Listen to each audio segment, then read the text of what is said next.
That's me, buddy.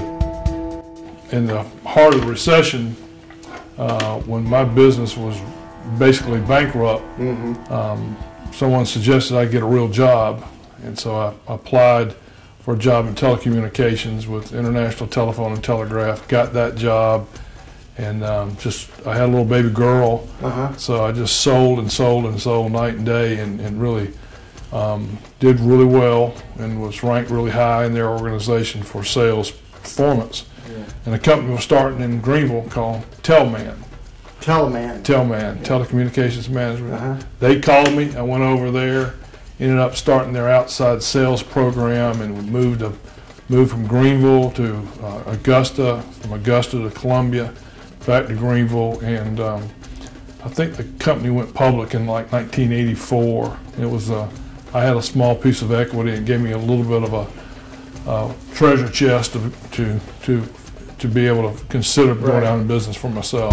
This morning I was with a guy who has just sold an aerospace business, and he and I were both talking about the paths of entrepreneurship and really what it means and what goes on in it. And the thing that you don't want to have to tell somebody, but you have to tell them this, is that it's as much about getting up off the ground when you suffer what I call temporary defeat, where you take a lick that just is devastating. You lose a big customer, you run out of cash, you can't pay yourself, the banks come after you. I mean, it's just all the problems of a business can pop up on you at any time when you're starting a business, and we feel like the path to being a successful business like that sometimes is just getting up and continuing. And a lot of people don't want to hear that. They want to think it's, spiking up your hair, pulling your shirt tail out, saying the word passion 48 times in a row. But it's not. It's about not quitting. So the dream has got to be bigger than the pain. And I think for an entrepreneur, you want to build something and you have hope. And and sometimes faith is really the ability to not just hope, but to see it and believe it. Thoughts are things. We become what we think about. So if you want to change where you're going, you can change the thoughts in your head and the things that influence those thoughts. This is our third series in the fundamentals of what we do. It all started with a guy named Curtis Harper, Ruben Montalvo, and Gary Kirby. Three guys that Gary and I worked together. Curtis is an investor with me. Ruben is a friend. And we were downtown Greenville, South Carolina, and we were talking about entrepreneurship and the fact that entrepreneurship is driven by people who actually do something. They don't just talk and they don't study entrepreneurship. They're actually practitioners. And we thought about how valid it would be to have only entrepreneurs teaching other potential entrepreneurs. So we began to wrestle with an idea of putting together 14, 15 classes where we'd have 2 entrepreneurs a night come in and tell their story, and then hit a specific target about a subject matter expert. So you find out about the trials and tribulations of what somebody goes through, and then they talk about probably what they're good at, and that adds credibility and meaning simultaneously. And with living here as long as I've lived here now, and the successes that have been around Greenville and the upstate and even South Carolina, I can pick up the phone and I know the people, so I will call them, and so we put together a really strong group of people that I tell you I enjoy listening to. People will talk about everything from the startup of a company, the legalities, the accounting, marketing, cash flow, sales, driving themselves, exiting the deals. So it's the whole wide variance of how do you run a business. When we started Cirrus Capital Partners, my partner Steve Mudge and I and our wives, we said we're not out to look like a successful business. We're out to be successful. We worked this thing out of our kitchens and our homes for a couple years. In fact, I laugh because in the old days, and some of the telecom companies that got so big that we were part of, et cetera, we had our office furniture probably cost more than our offices here, you know. And this is a very inexpensive, modest office. Times have changed, but we love it. Sure. You have to scale down nowadays. We're not looking to be showy. We're looking to make money. When you started your business years ago,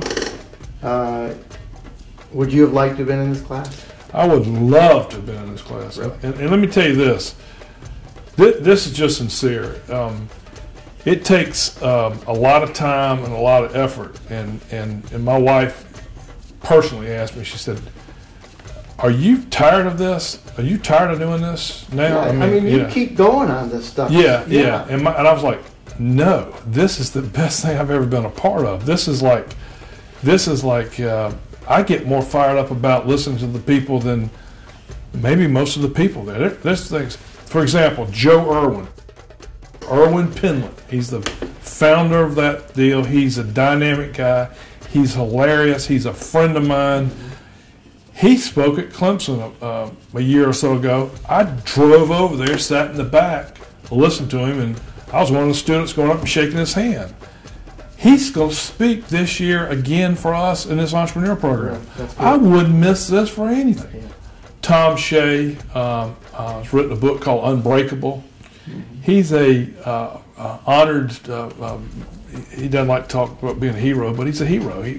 Bronze Star, Silver Star, Navy SEAL. And he can give a talk that is about as electrifying and spellbinding as anybody I've ever heard of. And his relentless nature and his ability never to give up and what they go through, it makes your little trials and tribulations seem so small. So he is a delight. We're going to have him for the celebration. We got Randy Dobbs, who is a former CEO of General Electric, reported to Jack Welch, wrote a book called Transformational Leadership. Unreal. I mean, it's almost like if you want to know the packages and the processes and the systems and the way to think about taking a business and turning it around, this guy not only knows it, he lives it and can talk to you in a way you can understand it. As you're working your way through this program, how can you tell, you've done this for a couple of years now, that you're on track? You know, this couple things. You have breaks during the sessions, and you meet people before and after, and you walk out with people, you walk in with people, you have breaks with people, you sit near people, whatever. You know who they are. They know who you are. You talk to them. Right. They tell you. Right. These are people who care about improving themselves. All these people are at a flat line, and they are all trying to go forward, and they're all trying to learn. They're trying to grow themselves. My wife says it's like a tribe. You know, that's your tribe. That's who you want to be around. You know what? You're right. I do like being around people who want to improve themselves, grow, build something. If you just show up, you're going to have a favorite. It could be Edwin McCain, who is a brilliant businessman. I know he's a gifted singer and he's a world famous singer, but he is a business guy and he is no nonsense. And we don't ask him to sing. We want him to talk about his business acumen. He's a very, very, very special guy. He would be successful if he could never sing a lick. The reality about Greenville is that it wasn't luck what happened. I mean, you got people like Carroll Campbell, who was one of the greatest governors in the history of the state. I mean, he was from here. You got Max Heller, who was just phenomenal. A guy that escapes Germany and ends up being the mayor and builds a company that's off the chart. You got Mr. Buck Mickle, you know, head of Daniel and Fleur, and you got Mr. Weich, and then you got modern day guys like Stuart Hollingsworth, Mr. Hollingsworth, great guy, Stuart Spinks. I mean, you got people who are just off the chart, and so they laid a foundation, and it's up to other people. I was talking to this guy that sold the aerospace company. I was talking to today about the same thing. You're saying, hey, we are in a ripe situation, Yeah. and we need to take advantage and keep moving to the next level. The other thing is, you got Spartanburg, you got Anderson, you got Greenville, you got Asheville. All of those have a community of interest. I am as fired up about Asheville as I've ever been, and Spartanburg and Anderson. All of these, this is a megaplex. It's a powerful region. The secret is, I'm telling you, I like this more than most people, most students, and if you ever get to the point where you think you're too cool to help somebody, you're an idiot. You're just an idiot. And the reality is, I don't think I've ever been in a business that that I didn't make money if I was helping somebody. If the need was big enough and I could fulfill the need. So we believe in that. We believe in helping people, and it's just the golden rule. It's what your mom and dad and everybody at Sunday school taught you when you were a kid. And what do you think about the football season coming up here at Clemson, and what's your gut feeling here? I'll answer that maybe in context of what we're talking about. Sure.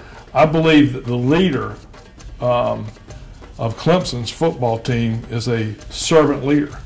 He cares about his players. I spent some time with him with the reunion last week, and Dabo Swinney bragged about two things. In the Wall Street Journal, they ranked all the football teams by graduation and success. And the quadrant that shows the highest level, Clemson was in the upper echelon. He's had, I think, 98 players since he's been the head coach, and all but, I believe, like 6 or maybe 7 of them have graduated, and those 7 are in the NFL. And to me, you can go and give your life to a college football team, and they will drink your blood, and you could be thrown out on the side of the road after you're finished with them. But if you walk out with a diploma, that's success. So they're having success both in the classroom and on the field. And I think that goes hand in hand, because if someone were to come to recruit my son and say, he's going to graduate, we're going to keep him out of trouble, and he may play pro football, I would like that a lot. And I think that's what's driving Clemson's success. And I know you're a Gamecock, and I know you've done so well. And I will say this: if Clemson ever gets back to beating South Carolina like we should and used to, I'm going to try to be a lot nicer than y'all have been to us lately. Okay. All right. All right. Thank you, sir. All right. And this concludes. Thank you. Good.